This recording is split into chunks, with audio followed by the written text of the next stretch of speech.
தமிழகத்தில் வரும் 4ஆம் தேதி வரை மழைக்கு வாய்ப்பு இருப்பதாக வானிலை ஆய்வு மையம் தெரிவித்துள்ளது. வானிலை தொடர்பான விரிவான தகவல்களை வரைகலை விளக்கங்களுடன் வழங்க இணைகிறார் எமது செய்தியாளர் அஞ்சலி. நன்றி தனலட்சுமி. நேயர்களுக்கு வணக்கம். இன்றைய வானிலை நிலவரம் இவ்வாறாக இருக்கும் என்று பார்ப்பதற்கு முன்பாக கடந்த 24 மணி நேரத்தை பொறுத்தவரையில் மாஞ்சோலை, ஊத்து உள்ளிட்ட பகுதிகளில் மழை நீடிக்கிறது என்று சொல்லப்படுகிறது. இப்போ வரக்கூடிய நாட்களில் 4ஆம் தேதி வரைக்கும் மழை இருக்கிறதா வானிலை ஆய்வு மையம் தெரிவித்திருக்கிறது. அதற்கான காரணம் என்ன அப்படிங்கிறத நம்ம பார்த்துருவோம். நம்ம ஏற்கனவே சொல்லியிருந்த மாதிரி இந்த இந்திய பெருங்கடல் பகுதியில் நீடித்து கொண்டிருந்த இந்த காற்று சுழற்சியானது மெல்ல மெல்ல என்னவாகிறது என்று கேட்கும் பொழுது அது மாலத்தீவு பகுதிகள் வழியாக நகர்ந்து அதற்கடுத்தபடியாக தென்கிழக்கு அரபிக்கடல் பகுதியில் தொடர்ந்து நீடிக்கிறது என்று சொல்லப்படுகிறது. இந்த சுழற்சியானது என்ன ஆகும் என்று கேட்டால், அதாவது மத்திய வெப்பமண்டல பகுதி வரைக்கும், இங்கே கீழே நம்ம சொல்கிறோம் இல்லையா, மத்திய வெப்பமண்டல பகுதி வரைக்கும் இந்த சுழற்சி என்பது ஆங்காங்கே நீடித்து கொண்டிருப்பதால் வரக்கூடிய நாட்களில் தென் தமிழகத்தில் மழைக்கான வாய்ப்புகள் இருக்கும் என்று அறியப்படுகிறது. சரி, இதுதான் வரக்கூடிய 4 நாட்களுக்கான இந்த மழையினுடைய ஒரு முக்கிய தகவல். இப்போ இந்த மழை இன்றைய நாளை பொறுத்தவரையில் எங்கு நீடிக்கும், அடுத்து வரக்கூடிய ஒரு 3 மணி நேரத்திற்கு அப்படிங்கிறத நம்ம பார்த்துருவோம். குறிப்பாக நெல்லை பகுதியில் மழைக்கான வாய்ப்புகள் இருக்கும் என்று இந்திய வானிலை ஆய்வு அறிக்கை நமக்கு அதிகாரப்பூர்வமான தகவலை கொடுத்திருக்கு. காலையில் 10 மணி வரைக்கும் நெல்லை உள்ளிட்ட பகுதிகளில் ஒரு மிதமான மழைக்கான வாய்ப்புகள் இருக்கு.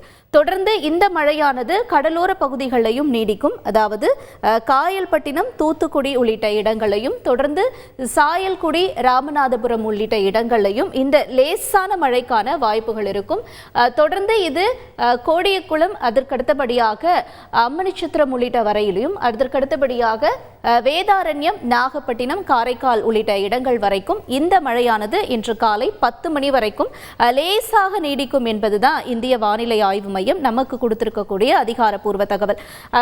கடந்த முறை கனமழை பெஞ்சதுனால பெரும் வெள்ளத்தை நாம சந்திச்சிருந்தோம். இது நீடிக்குமா அப்படிங்கிற மாதிரியான பயம் இருக்குமா அப்படின்னு கேட்டால் கண்டிப்பாக இருக்காது. ஆனால் நம்ம கொஞ்சம் எச்சரிக்கையா இருக்கணும். மழை இருக்கு அப்படிங்கிறத மட்டும் நம்ம தெரிஞ்சுக்கணுங்கிறதுக்காக தான் நம்ம இந்த விளக்கத்தை இப்போ கொடுத்துக்கிட்டு இருக்கோம். மதியத்திற்கு மேல இந்த மழை மெல்ல மெல்ல குறையும். அதற்கு அடுத்தபடியாக வெப்பநிலை என்பது பதிவாகும். அது வெப்பநிலையாக இருக்கும் பட்சத்தில் புதுச்சேரி உள்ளிட்ட இடங்கள், சென்னை, காஞ்சிபுரம், வேலூர் உள்ளிட்ட இடங்களையும், அதற்கடுத்தபடியாக செங்கல்பட்டு உள்ளிட்ட இடங்களில் இந்த வெப்பநிலையானது 25 24 டிகிரி செல்சியஸ் வரைக்கும், அது மெல்ல மெல்ல 30 டிகிரி செல்சியஸ் வரைக்குமாக இந்த வெப்பநிலை என்பது பதிவாகும். இது சேலம், ஈரோடு, பெரம்பலூர், திருச்சிராப்பள்ளி உள்ளிட்ட இடங்களில் வெப்பநிலை என்பது 29 30 டிகிரி செல்சியஸ் ஆகவும், மதுரை, காரைக்குடி, புதுக்கோட்டை, திண்டுக்கல் உள்ளிட்ட இடங்களையும் இதே வெப்பநிலை நீடிக்கும். கொஞ்சம் ராமநாதபுரம், திருநெல்வேலி, தூத்துக்குடி, காயல்பட்டினம் உள்ளிட்ட இடங்கள்லாம் ஒரு 24 26 டிகிரி செல்சியஸ் வரைக்கும் ஒரு மிதமான வெப்பநிலை என்பது நீடிக்கும் என்பது இன்றைய நாளினுடைய இந்த முக்கிய தகவலாக இருக்கிறது. இது அடுத்து மதியத்திற்கு மேல இந்த மழையினுடைய தாக்கம் எவ்வாறாக இருக்கும் அப்படின்னு கேட்டால் அதையும் நம்ம இன்று விரிவாக பார்த்து விடலாம் இந்த வரைகலை விளக்கங்களோட. இப்போ மதியம் நமக்கு 5 மணிக்கு மேல மழைக்கான வாய்ப்புகள் நமக்கு வரைபடத்தில் எங்கேயும் சொல்லலை. ஆனாலும் கூட இந்திய வானிலை அறிக்கை என்ன சொல்லியிருக்காங்கன்னா, திருநெல்வேலியில் கண்டிப்பாக மழை இருக்கும். அதை ஒட்டிய பகுதிகளிலையும் நிச்சயமாக வரக்கூடிய நாட்களில் மழை இருக்கும். இன்று லேசாக ஆரம்பித்து 2ஆம் தேதி 4ஆம் தேதி வரை இந்த மழை நீடிக்கும் அப்படிங்கிறது தான் வானிலை நிலவரம் நமக்கு கொடுத்திருக்கக்கூடிய தகவல். தொடர்ந்து இலங்கை பகுதியில் காலையில் நமக்கு 10 மணி வரைக்கும் இந்த மழையினுடைய தாக்கம் இருக்கும். அதாவது திருகோணமலை, அம்பாறை, தம்புள்ளை உள்ளிட்ட இடங்கள்லையும், அனுராதபுரம், வவுனியா, முல்லைத்தீவு வரைக்கும் இந்த மழை நீடிக்கும். ஏன்னா நமக்கு இலங்கையிலிருந்தும் நிறைய பேர் கேட்குறாங்க இந்த மழை நிலவரம் அப்படிங்கிறதுனால நம்ம இதை பதிவு செய்கிறோம். புளியங்குளம், மாங்குளம், கிளிநொச்சி, அதற்கு அடுத்தபடியாக வவுனியா உள்ளிட்ட இடங்களில் காலை 10 மணி வரைக்கும் இந்த மழை என்பது நீடிக்கும்.